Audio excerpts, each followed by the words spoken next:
Global summit గురించి ఒక్క తెలంగాణలోనే కాదు గ్లోబల్ కార్పొరేట్ వరల్డ్ మొత్తం మాట్లాడుకుంటోంది.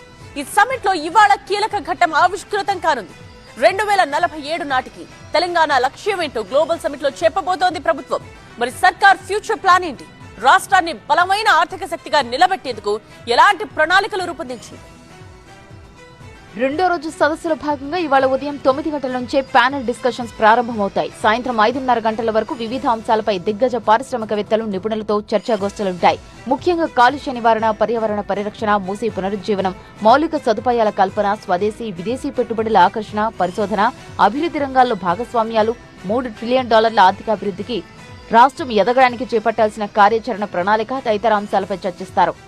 సాయంత్రం 6 గంటలకు గ్లోబల్ సమిట్ లో కీలక ఘట్టం ప్రారంభం కానుంది. తెలంగాణ రైజింగ్ 2047 విజన్ డాక్యుమెంట్ ను ముఖ్యమంత్రి రేవంత్ రెడ్డి ఆవిష్కరిస్తారు.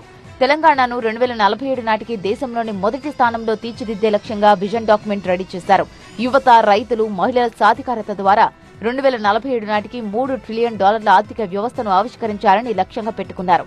హైదరాబాద్ ను ప్రపంచ స్థాయి ప్రతిభా కేంద్రంగా మార్చేందుకు ఈజ్ ఆఫ్ డూయింగ్ బిజినెస్ తో పాటు ఈజ్ ఆఫ్ అట్రాక్టింగ్ టాలెంట్ పై కూడా డాక్యుమెంట్ లో దృష్టి సారించారు.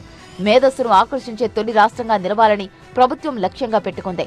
తెలంగాణలోని ప్రతి రైతు 2047 నాటికి ఉత్పత్తిదారునిగా, ప్రాసెసర్గా, బ్రాండ్ యజమానిగా, ఎగుమతిదారునిగా ఎదగాలని సర్కార్ లక్ష్యంగా పెట్టుకుంది. ఆధునిక టెక్నాలజీతో పాటు సుస్థిర సేంద్రియ వ్యవసాయాన్ని ప్రోత్సహించనుంది. ఆర్థిక స్వేచ్ఛ, నైపుణ్యాలు, అవకాశాలు కల్పించి కోటి మంది మహిళలను కోటీశ్వర్లను చేసే దిశగా ప్రణాళికలు చేస్తున్నారు.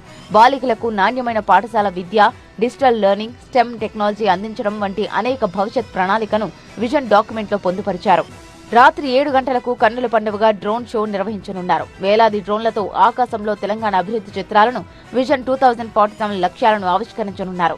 ఒకేసారి 3000 డ్రోన్లతో ఆకాశంలో Telangana is rising come join the rise అక్షరాల సమాహారం ఆవిష్కరించేలా డ్రోన్ షో నిర్వహించనున్నారు. ఈ డ్రోన్ షోతో తెలంగాణ రైజింగ్ నినాదాన్ని అద్భుతంగా ఆకాశంలో డ్రోన్లతో ప్రదర్శించేందుకు ప్రభుత్వం ఏర్పాట్లు చేసింది. ఇక రెండో రోజు కూడా సాంస్కృతిక కార్యక్రమాలకు పెద్దపీట వేశారు. మొత్తంగా తెలంగాణను దేశంలోని అత్యంత వేగంగా అభివృద్ధి చెందుతున్న రాష్ట్రంగా నిలబెట్టడానికి గ్లోబల్ సమిట్ బలమైన అడుగు. భారత్ ఫ్యూచర్ సిటీలో జరుగుతున్న ఈ గ్లోబల్ సమిట్ హైదరాబాద్ భవిష్యత్తును మాత్రమే కాదు, దేశంలోని తెలంగాణని డెవలప్మెంట్ మోడల్ గా నిలబెట్టనుందన్న చర్చ జరుగుతోంది.